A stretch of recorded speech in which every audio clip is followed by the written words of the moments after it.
कल से ट्रेडिंग पूरा चेंज हो जाएगा, क्योंकि जो 1 अप्रैल से एसटीटी जो लागू होगा ना, एक तो देखो छोटा ट्रेडर वैसे ही लॉस में होता है, और ओवर ट्रेडिंग की वजह से उसका चार्जेस काफ़ी ज़्यादा हो जाता है, और ऊपर से कल से 50% चार्ज हम लोग ज़्यादा भरेंगे एसटीटी में। काफ़ी गलत है हम ट्रेडर्स के साथ, बट क्या ही कर सकते हैं, गवर्नमेंट के सामने तो कुछ कर नहीं सकते ना। और ट्रेडर्स बहुत कम है इंडिया में, तो ट्रेडर्स का ऐसा कोई कम्युनिटी नहीं है, और ट्रेडर्स का कोई ट्रेडर्स के हक के लिए कोई बात करने वाला नहीं है, तो ट्रेडर्स के साथ कुछ भी हो रहा होता है, कुछ नहीं कर सकते हम लोग। तो हम लोग के पास एक ही सॉल्यूशन है कि सिर्फ ए प्लस सेटअप जो होगा ना उस पे ट्रेड करना, ओवर ट्रेड मत करना, मिनिमम ट्रेड रखना, और किसी दिन ट्रेड ना बने तो मत करना, इससे ज़्यादा क्या ही कर सकते हो, है ना।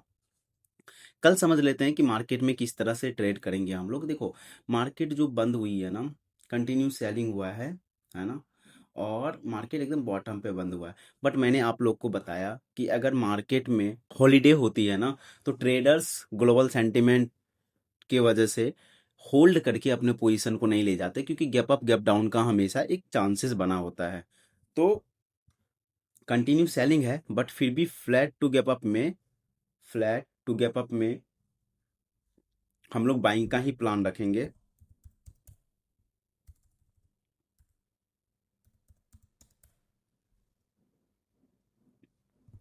बाइंग का ही प्लान रखेंगे।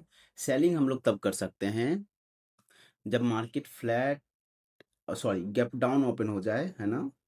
गैप डाउन ओपन होके मार्केट नीचे गिरने लगे तो हम लोग सेलिंग करेंगे। तीनों इंडाइसेस में हम लोग का सेम प्लान रहेगा। अगर आप सेंसेक्स में भी ट्रेड करते हो, बैंक निफ्टी एंड निफ्टी कहीं भी ट्रेड करते हो, तो फ्लैट टू गैप अप में बाइंग करना एंड गैप डाउन में सेलिंग करना। और अगर मार्केट फ्लैट ओपन होके रेड कैंडल बनाने लगे ना, तो थोड़ा सा वेट कर लेना। देखो, मैंने आप लोगों के लिए एसल हंटिंग की सीरीज ला दी है ना। आप लोग उसको देखना और समझने की कोशिश करना कि मार्केट कैसे आपको मैनिपुलेट करती है, लाइव मार्केट में कैसे आपको ऑपरेटर्स ट्रैप करते हैं। देखो, मार्केट में बहुत सारी चीज़ होती है, और मेरे को बहुत सारा चीज़ आप लोग को सिखाना था, बट क्या होता है ना, अभी मैं भी सीख ही रहा हूँ यूट्यूब पे कैसे चीज़ें को डिस्क्राइब करना है, कैसे एक्सप्रेस करना है। अभी भी मेरे को काफ़ी चीज़ें नहीं आती है, मेरे को फिगर आउट करना होता है कि कहाँ पे क्या करना है, कैसे करना है। तो धीरे धीरे आप लोग थोड़ा सा ट्रस्ट रखो, धीरे धीरे मैं सीख जाऊंगा, और फिर आप लोगों के साथ सारी चीज़ें शेयर करूंगा, और जो जेन्युइन चीज़ें होगी वही शेयर करूंगा, जो मार्केट में काम करती है वही शेयर करूंगा, उसके अलावा कुछ नहीं। तो एसल हंटिंग का मैं अभी डाल देता हूँ, आप लोग को ऊपर में देख लेना, ठीक है। वहाँ से आप एसल हंटिंग का पहला सीरीज देख सकते हो। मेरे को पता है कि मैं जितना डिस्क्राइब करना चाहता था 100% मैं नहीं कर पाया। इसलिए नहीं कि मेरे को आती नहीं है, बट इसलिए कि अभी मेरे को एक्सप्रेस करने नहीं आता है चीज़ों को, यूट्यूब पे कैसे रखते हैं, कैसे बोलते हैं, ठीक है।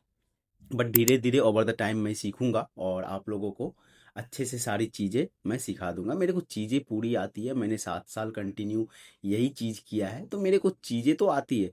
But YouTube is a new platform for me, तो थोड़ा सा टाइम लगेगा चीज़ों को सीखने में। और अभी मेरे को लगता है कि मैं 80 to 90% डिलीवर कर पाया हूँ जितना मैं चाहता था।